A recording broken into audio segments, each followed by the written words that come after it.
Hey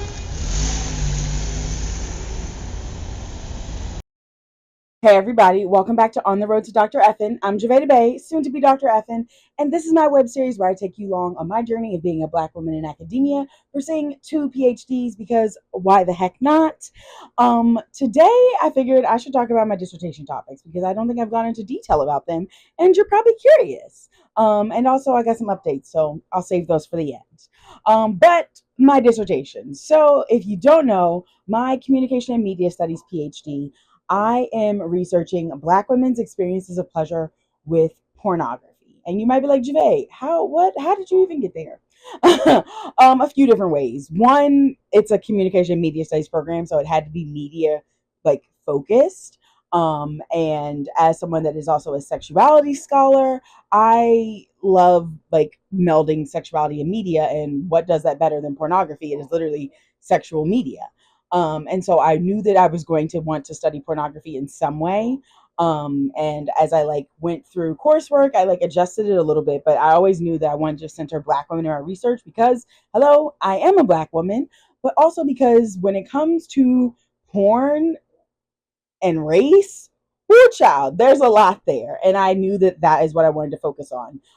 But I also knew that I did not want to do research that was more so like rooted in harm or violence or pathologizing. Like, I want to look at stuff that has a positive impact on Black women's lived experiences. And that is how I got to the point of wanting to look at Black women's experiences of pleasure with porn. And not because I inherently believe that, like, oh my God, porn is like this most amazing thing and everybody finds pleasure and joy in it. Like, I know that that's not the case. And I also know like the history of like Black women's sexuality in like the American context.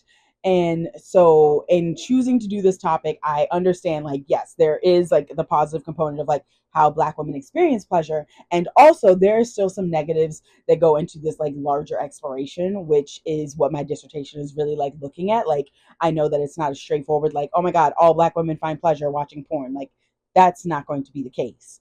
And so I really wanted to explore it because I understand that there's a lot of nuance around pornography. I understand that there is a lot of nuance around Black women in relation to pornography, but also I understand the history of Black women and Black women's sexuality in the American context of like the United States. And so I really wanted to take all of that into consideration.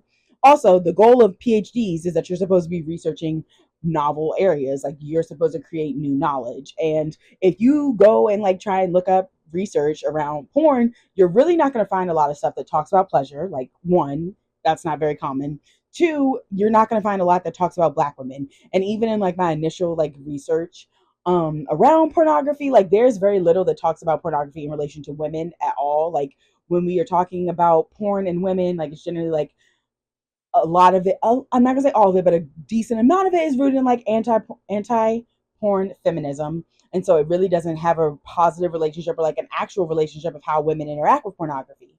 So I really wanted to like fill that space and start that conversation while also prioritizing Black women in research, because we are not often at the forefront of that unless it's research being done by other Black women. So that is like how I came to be with that one. And I'm very excited because this one is like a very large undertaking. Let's be real, all dissertations are, but this one's especially a big undertaking in the sense that it is a multi-method dissertation. So I am doing multiple different research methods. I am doing focus groups, interviews, qualitative porn logs, as well as autoethnography. So it has a lot of that. There's also, I would say, like some historical like research happening in there as well. So a lot of different moving parts happening in this dissertation. So a lot of different moving parts with this dissertation, and I'm really excited about it. One, because I'm stepping out of my comfort zone in terms of like the methods I'm using. Two, I'm really, really, really rooting this dissertation in Black feminist thought. I am following the tradition of amazing Black women scholars that have come before me, such as Jennifer Nash, but also like more recent scholars that I like personally like know in some way, shape, or form, such as Dr. Shamika Thorpe, Dr. Candace Hargens. Like, I'm really excited to be following in that footstep in terms of like expanding Black feminist thought in an area that is not as commonly talked about, because outside of like Jennifer Nash Murray Miller Young, Ariane Cruz. Like, there's not as many folks that are talking about Black women in pornography. So I'm excited to be entering into this space with such amazing Black women scholars that are already there. So yeah, that is that dissertation topic. I'm very excited about it. I've been like in the thick of it all summer pretty much, working on my lit review, which if you've been following me on TikTok, we ain't gonna talk about it, but you've been following along. But my other dissertation is actually, I switched topics. When I first went into my human sexuality PhD program, my plan was that I was going to be looking at Black women sex workers' experiences of pleasure in their line of work. Again, focusing on pleasure and like a positive component, but also Black women, but also sex work, because if you did not know, I'm pro sex work, baby. Sex work is work. But as I continued on between like both programs, and also learning that like you can't have super similarly related dissertations, I was like, okay, we need to pivot and make some adjustments. And I have been completing a doula training, and I am someone that like really does care about like maternal like birth rates and just like pregnancy and like those outcomes, especially for Black women, but just like in the broader context. Also, like, if you don't know, I am pro-choice, is a pro-choice YouTube channel, but I wanted to like really make some headway in that regard, because as someone that went through a doula training program, but also like has known plenty of pregnant friends, like when it comes to education around pregnancy, it's not as great as it could be for a lot of different reasons. And so I wanted to like make a change in that. And so my human sexuality dissertation is going to be looking at how sexuality and pleasure are impacted when trying to conceive and also throughout pregnancy, but from an educational standpoint of like how to educate doulas, midwives, and doctors around this component. Because if you didn't know, most medical schools don't talk about pleasure or sex in like great detail. Like, it is like glossed over, and that's why a lot of people don't feel comfortable talking to their doctors about sex, because they're like, you can't even answer my questions, because it's not a part of the program. And we know that there is not as much research being done around women's sexuality, women's health in general. So especially not being done in relation to pregnancy. So I really wanted to like fill that gap. Also, because the amount of times that I've had people call, like my friends who have gotten pregnant, email me or text me and ask me a question about things that like they may or may not be able to do anymore now that they're pregnant, and it relating to sex, and being like, no, that's not true. You can absolutely still do XYZ thing, because like sex is not going to hurt the baby. So like firsthand, I've seen this gap. And in reading books and things of that nature, like it is very prevalent that that is a missing part of the conversation. Like, it's like we assume that, oh, you got pregnant, well, you're no longer sexual, and obviously that's not the case. Um, so I really wanted to like focus on that. So I'm looking at like both sides of it. I'm looking at how like the information that people wish they had when they were trying to conceive or when they were pregnant around sexuality and pregnancy, to know the gaps that exist for people on the firsthand level, but also examining like actual course like materials for doula programs, for midwife programs, as well as for actual like medical doctor programs like OBGYNs. So it's like a dual sided to look at it from both sides to better present like, okay, here's what the medical profession needs to know to be able to provide it to patients who only go into their doctor's office to get their questions answered. Like, they're not reading like all the books that are out there, because they're like, it's overwhelming, whatever it might be. So really understanding like how people, like actual pregnant people, are approaching this conversation, or this lack of a conversation, to understand how to better adjust the education that we're providing the people that are serving pregnant folks.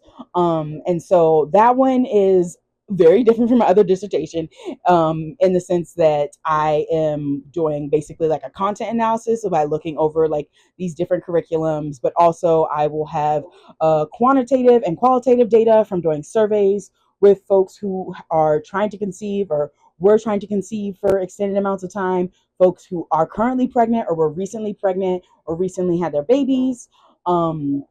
To like understand both sides of this. But at the end goal being that like I want to develop some type of materials that will make it easier to like adjust training curriculums, so that way people have this information to be able to offer to their patients when they come in and they're like, I don't know, my husband brought this up, can I still do this because I'm pregnant now? Or like, I don't know, what does sex look like in like queer relationships when you're pregnant? Like all of those different components. So that one is less like demographically focused on like a specific race, and it is broader in the sense of like, before we can hone in on like specific individuals, we need a broader understanding of what this should look like, what it needs to look like, what the questions are that people have. So that's how that one is set up. Um, Also, like that one again, we just like to make stuff harder. That one is definitely more out of like the realm that I've been in for the majority of my career as a sex educator. Obviously, like pleasure has very much been my realm, but I have not really delved too deep into pregnancy and childbirth and child rearing until recently with my doula training program. So this is a newer area, which I'm excited about because it is a challenge, and also I recognize that it is a challenge and like, ooh, child. But if there's one thing about me, I'm always up for a challenge. So I'm very excited about that. And I think it's going to be a really good time. Uh, but with that, I will say the hiccup that I talked about last week, it's more of a hiccup than I thought it was going to be. And with that, I will not be starting back up this fall semester. Um, I was upset about it. I like took some deep breaths. I've worked through it. It's okay. I will come back in the spring because there was a little hiccup with financial aid. And unless you would like to pay my tuition yourself, I'm gonna have to wait and like build up the funds to be able to do it.